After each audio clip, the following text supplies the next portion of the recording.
Welcome to VSB media. కొన్ని పత్రికలలో వచ్చినటువంటి హెడ్లైన్స్ని ముందుగా చూద్దాం. ముందుగా ఈనాడు, విజయ్ వినేష్ ఫైనల్లో భారత రెజ్లర్, పతకం ఖాయం, తుది పోరుకు నీరజ్, సెమీస్లో ఓడిన హాకీ జట్టు అంటూ వార్త. ఇక బ్యానర్ వార్తగా 6 ప్రాజెక్టులకు అగ్రతాంబూలం, కేంద్ర సహాయంతో పోలవరం పరుగులు, 5ంటికి 8,734 కోట్లు, 1.70 లక్షల ఎకరాల కొత్త ఆయకట్టు, 14 లక్షల ఎకరాలకు పైగా స్థిరీకరణ, జనవరుల శాఖ తాజా ప్రణాళిక అంటూ ఇక్కడ వార్తను హైలైట్ చేశారండి. అలాగే మరొక వార్తను చూసినట్లయితే, బంగ్లా తాత్కాలిక ప్రభుత్వ అధినేత యూనస్ నోబెల్ శాంతి బహుమతి గ్రహీత పగ్గాలు, పార్లమెంటును రద్దు చేసిన అధ్యక్షుడు, తాజా ఎన్నికలకు మార్గం సుగమం, మేజర్ జనరల్ జీవోలపై వేటు, అల్లర్ల మృతులు 440 మంది అంటూ వార్త. ఇక మరొక వార్తను చూసినట్లయితే, రాష్ట్రంలో యూట్యూబ్ అకాడమీ, రాజధానిలోను మీడియా సిటీలో పెట్టుబడులకు ఆసక్తి, యూట్యూబ్ గ్లోబల్ సీఈఓతో సీఎం చంద్రబాబు ఆన్లైన్ సమావేశం అంటూ వార్త. ఇక యుద్ధ సన్నాహాల్లో ఇజ్రాయెల్, ఇరాన్, అత్యాధునిక ఆయుధాలు సమకూర్చుకుంటున్న ఇరు దేశాలు, టెహ్రాన్కు బాసటగా రష్యా, టెల్ అవీవ్ పక్షాన అమెరికా, దాని మిత్రపక్షాలు అంటూ వార్త.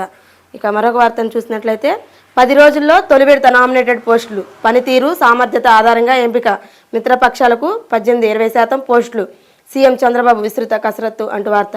ఇక ఎస్బీఐ చైర్మన్గా తెలుగు తేజం, చల్లా శ్రీనివాసులు శెట్టి నియమానికి కేంద్రం ఆమోదం అంటూ వార్త. సైబర్ దోపిడీ రోజుకి రూ.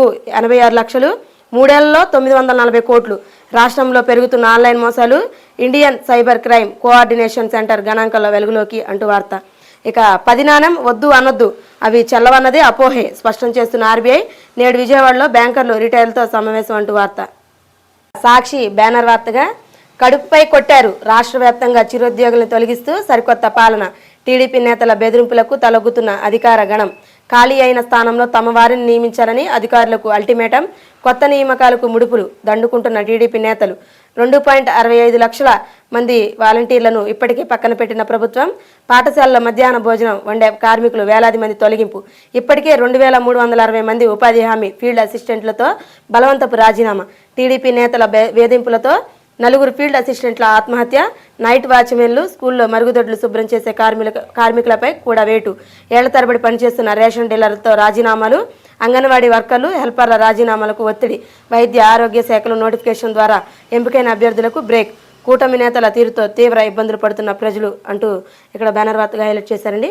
ఇక మరొక వార్తను చూసినట్లయితే, జనాగ్రహాన్ని తట్టుకోలేరు, సీఎం చంద్రబాబుకు వైఎస్ఆర్సీపీ అధ్యక్షుడు వైఎస్ జగన్ హెచ్చరిక, భయపెడదాం అనుకుంటే మిమ్మల్ని బంగాళాఖాతంలో కలిపేస్తారు, ఈ విధ్వంసాలు హత్యాకాండతో ఏం సాధించాలి అనుకుంటున్నారు, కక్షలు కార్పణ్యాలు తీర్చుకోమని గ్రీన్ సిగ్నల్ ఇవ్వడం కాదా, ఇది తప్పుడు సాంప్రదాయం, ఇకనైనా పద్ధతి మార్చుకో, గ్రామ స్థాయి నుంచి రాష్ట్రమంతా భయానక వాతావరణం, మీ అండ చూసుకొని మీ వాళ్ళు కిరాతకాలు దారుణాలు చేస్తున్నారు, హామీలు పాలన గురించి ఎవరు మాట్లాడకూడదని ఇదంతా, రేపు మా ప్రభుత్వం వచ్చాక మా కార్యకర్తలు బుద్ధి చెప్పే సాంప్రదాయానికి బీజం వేస్తున్నారు, 9న నంద్యాల జిల్లాకు వైఎస్ జగన్ అంటూ వార్త.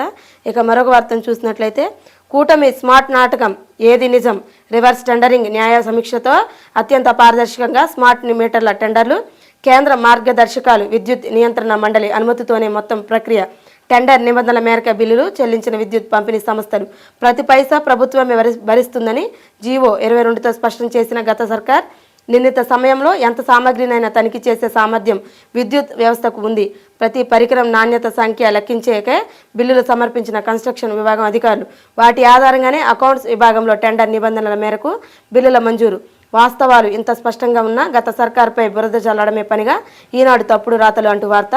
ఇక మరొక వార్తను చూసినట్లయితే, అదే కల్లోలం, బంగ్లాదేశ్లో కొనసాగుతున్న హింస, దేశవ్యాప్తంగా లూటీలు, విధ్వంసం, పార్లమెంటు రద్దు, త్వరలో ఎన్నికలు, తాత్కాల ప్రభుత్వ అధినేతగా యూనస్ అంటూ వార్త.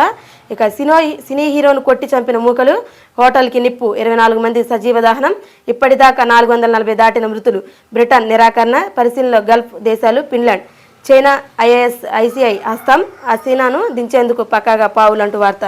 ఇక దారిదోపిడికి ముఖ్య నేత పన్నాగం, 5 ఏళ్లలో రూ. 8,500 కోట్లు కొల్లగొట్టేందుకు కుట్ర, రోడ్ల నిర్మాణ బాధ్యత నుంచి తప్పుకున్న ప్రభుత్వం, పీపీపీ విధానంలో 27 రోడ్ల నిర్మాణానికి ఆమోదం, టోల్ ఫ్రీజుల రూపంలో దోచేందుకు రంగం సిద్ధం, అస్మదీయులకే కాంట్రాక్టులు, 5 ఏళ్ల పాటు వసూళ్లు, రూ. 4,000 కోట్లతో నిర్మాణం, 12,500 కోట్ల అర్జన, వాహనదారులపై భారీగా టోల్ భారం అంటూ వార్త.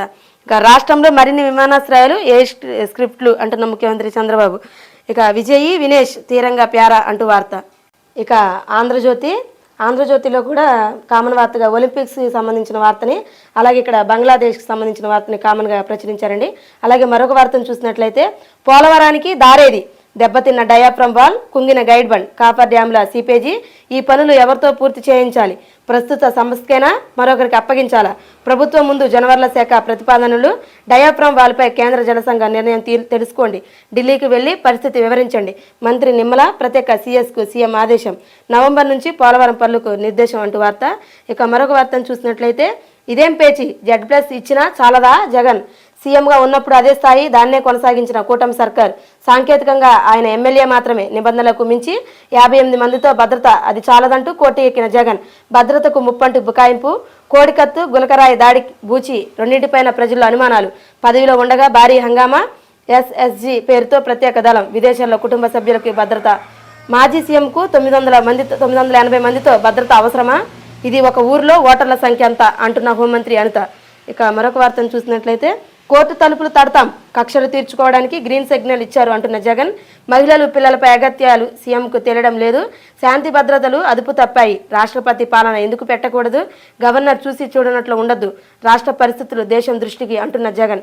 ఇక మరొక వార్తను చూసినట్లయితే కన్నీటి కలబోత చేనేత అంటూ వార్తనిచ్చారు. ఇక ఇవి ఆంధ్రజ్యోతిలోని మా ప్రధాన వార్తలు.